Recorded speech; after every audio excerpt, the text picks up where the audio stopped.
Carrie and Big, Big and Carrie, Big and Natasha, Carrie and Big. The entire show seemed to have revolved around the on-again, off-again relationship between Carrie and Big, but there was another hot and cold relationship that was happening as well, Miranda and Steve. Maybe Big was right for Carrie in the end, but I couldn't help but wonder, should it have been Miranda and Dr. Robert? Hello there and welcome to my channel where I analyze and talk about TV shows that I like. Around here, the curtain is blue for a reason. There's always a reason. Let's discuss. Firstly, I want this video to focus on Dr. Robert and Miranda. I'm going to leave my thoughts about Steve as a whole for a separate video because that's going to be a long video where I talk about Steve's growth and development over the entire series plus the movies. When discussing Dr. Robert and Miranda, it feels very much like the classic Team Edward versus Team Jacob conversation, where it implies that those are the only two options, when really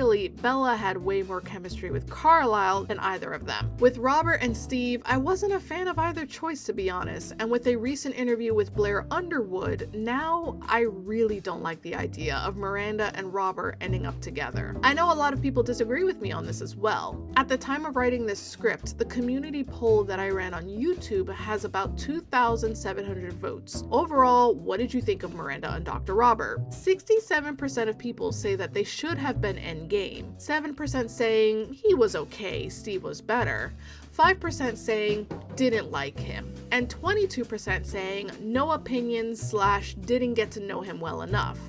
Now, mind you, with these polls, the last option, the no opinion or I don't really care option, is also usually the option that people click when they just want to see the results of the poll, so take that as you will. My biggest and main reason as to why I don't think Miranda should have ended up with Robert is his overall personality. Sorry, but he was written as some dream man that comes into Miranda's life, and he ticks off every single box miraculously. And of course, he just worships the ground Miranda walks on, and Miranda can do no wrong, and he falls in love with her so quickly, and he's just literally perfect. Miranda even says in the episode he was introduced, season 6, episode 9, he is perfect. Like, they're really hitting us over the head with the whole he is literally perfect, with a brand new character introduced in the last season of the show. It's odd. The producers knew season 6 was the last season, by the way. It just feels like he was so obviously created to just give Miranda the literal perfect option for her so that she could have this miraculous epiphany and realize that although Steve isn't perfect, he's perfect for her. Robert is written in a very superficial, surface level way that feels as though he's just there to help Miranda and Steve finish up their love story. He doesn't feel like a fleshed out character. The writing for him is really lackluster. Now, about 4 days ago, at the time of writing this script, Blair Underwood appeared in an interview with Tom in Q with Tom Power. The interview video is titled "Blair Underwood Built His Legacy by Refusing to Be a Stereotype." I have it linked in the description if you'd like to give it a watch. In the interview, Sex and the City came up. Famously, you were offered this role on Sex and the City, Miranda's love interest. Can you talk about that a little bit? Actually, Tom, they had offered me a different role. It was a storyline with Samantha where she would have a curiosity about black men and black men's anatomy, and Samantha wanted to know if it was all true. The producers reached out and invited me on the show, and I said thank you very much, but I'm going to pass. I did not say this to them at the time, but I didn't want to be a curiosity. They came back 2 years later and offered me the Robert Leeds role, and I said, well, is he the curiosity of these characters, or can he just be a human being that falls in love? And it worked out and I loved it. He talks more about this in the interview and I do recommend y'all watch it. But let's continue. Now, if you recall, Samantha still had that episode, season 3, episode 5, where she dated Siobhan, and there were a lot of tasteless comments and unfunny jokes that were a product of the time that this show was released. So that episode still happened, it just wasn't with Blair Underwood. And I know what you might be thinking. Phew! Thank goodness Blair Underwood's character, Dr. Robert Leeds, wasn't reduced to a character that was a curiosity to the rest of the cast. Thank goodness the producers didn't do that. Thank goodness the producers didn't make any jokes that Samantha could have made about Dr. Robert Leeds. Well, season 6, episode 13, the curiosity that Samantha had is not so subtly turned into a part of the plot point after Miranda and Steve get back together and they keep running into Robert. I never thought that Steve and I would get back together, or I never would have started up with you. I hope you understand that. Well, I'll try. And I hope you understand when you get my bill. Your bill? Yeah, my bill. For services rendered. You know, my stud fee. Robert, come on. No. Hey, it's cool. You're a busy working mother, too tired to go out and eat. Hunan kitchen. Too tired to go out and fuck. Call Robert. That's not true. Sure it is. Fast food, fast fuck. You were not a fast fuck. No, you're right, I wasn't. I was slow. Nice and slow. Just the way you liked it. No man has ever been in this deep. And there it is. This isn't a man scorned and betrayed because he has to sit around and watch Miranda parade around with her happy family.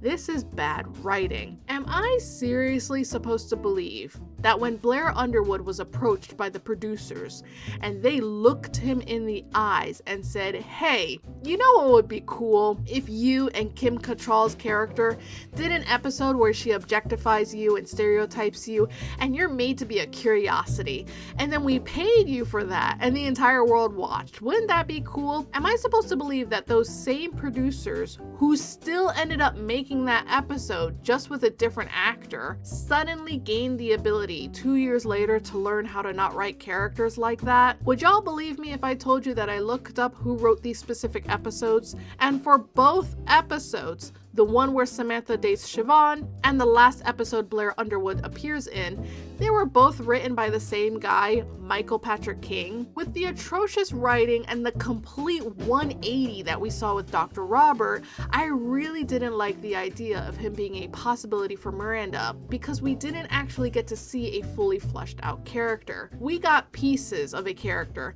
taped together by bad writing and circumstance. Putting that aside for just a second, let's just say that the writing was amazing and that the writing for Robert was exactly as it was supposed to be. That Robert was this guy that immediately and conveniently fell madly in love with Miranda in such a short span of time, and when heartbroken, he was so deeply hurt. And this wasn't just the writers pushing him to the side so that we like Miranda and Steve being together more. Okay, let's look at that character that we've been presented with and just focus on that, not the writing, not the producer's choices, none of that. It's still a no. That behavior from him after the breakup was absolutely disgusting. I can completely understand giving them both the cold shoulder and flat out ignoring them when he passes by them, but speaking to Miranda like that in the stairwell, I get that he's heartbroken, but come on.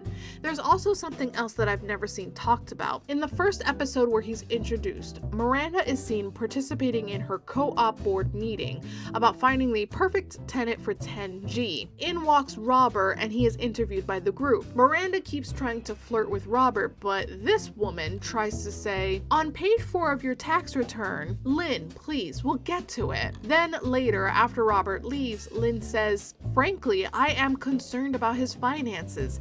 His alimony payments are awfully high. Ah, so Robert was previously married. That is never brought up or discussed, which is crazy considering Miranda has a child with Steve and Steve is still in the picture. You would think Robert's ex-wife would have been brought up. You would think it would be a point of conversation. You would think maybe the reason why they got divorced or why the alimony is so high, but no, it's never talked about. Miranda is way too busy seeing how perfect Robert is, and Robert just isn't going to be forthcoming about this information. Maybe he's embarrassed, maybe it's a sore spot, maybe it makes him look bad. It's really odd that he falls in love with Miranda so fast, but again, what do we actually know about him besides the fact that he's a doctor? And that's it. That's all we really know about him. Oh, and he can cook enchiladas, write that down too. Then another weird little thing. Robert gives Miranda 2 courtside tickets to the game, and while there, the cheerleaders come out and they're doing their routine. There's a blonde cheerleader in the front, who Charlotte says looks to be something like 21 years old, and the cheerleader is flirting with Robert the entire time, and Robert is into it. He's dancing along, he's making goo-goo eyes at her, all in front of Miranda and Charlotte. He knew they were there because he had just waved at them 1 minute ago, but yet he's doing this weird little flirtation routine right in front of Miranda. The game ends and the cheerleader is talking to Robert and she's all over him, prompting Miranda to just up and leave. Back at the apartment building in the mailroom, "Hey Hobbs, where did you disappear to after the game?" "Oh, I was gonna thank you, but you were talking to that girl." "What girl?" "Some cheerleader." "Oh, do you like her?" "No, I like someone else." "You." Huh? Now listen, don't start typing in my comments that Robert can go and flirt with anyone he wants because he wasn't dating Miranda yet, so he's not doing anything wrong. That's not what I'm saying. Y'all know fully well if Big had invited Carrie to an event of some sort and Carrie saw some other woman flirting with Big, it would understandably upset Carrie. Oh wait, that happened at this party. Some lady just came up to Big and kissed him right in front of Carrie. That didn't look good for Big, did it? So it's not going to feel great for Miranda. It was so weird that Robert did all of that in front of Miranda and it never got explained or anything. It was just swept under the rug and he just kept being the perfect Mr. Right. And really, that's what it comes down to. Besides the bad writing, Robert was just not given enough time to develop. He wasn't given enough time for us to fall in love with him and for us to see all sides of him before we could see Miranda ending up with Robert. Compare this to Harry, who was introduced really late into the series as well. Season 5, episode 6. But then Charlotte and Harry break up season 6, episode 4, back together season 6, episode 6, and then married in episode 8. In total, we were able to fall in love with Harry over the course of 10 episodes. Whereas with Robert, he was only given 5 episodes, with the last episode being the one where he's acting crazy and heartbroken. Fact of the matter is, Robert was doomed from the start. Look at the numbers. He had half the total screen time as Harry. And then when he was on screen, we barely got to know anything about him. His background, his values, his wants, needs, and desires, nothing. And I don't have anything else to blame except the writing and the narrative. Robert's job was to fill a void until the stars aligned and Miranda and Steve were finally ready to accept each other for who they are. And boy, do I have thoughts on that. But we'll save that for another video. Thanks so much for watching. Let me know in the comments what y'all think. What did y'all think of Robert? Would it have been possible for Miranda to end up with Robert? How do you think their relationship could have developed? Let me know in the comments, and if you have a suggestion for the next video, feel free to leave that in the comments as well. Thanks for watching. See y'all next time.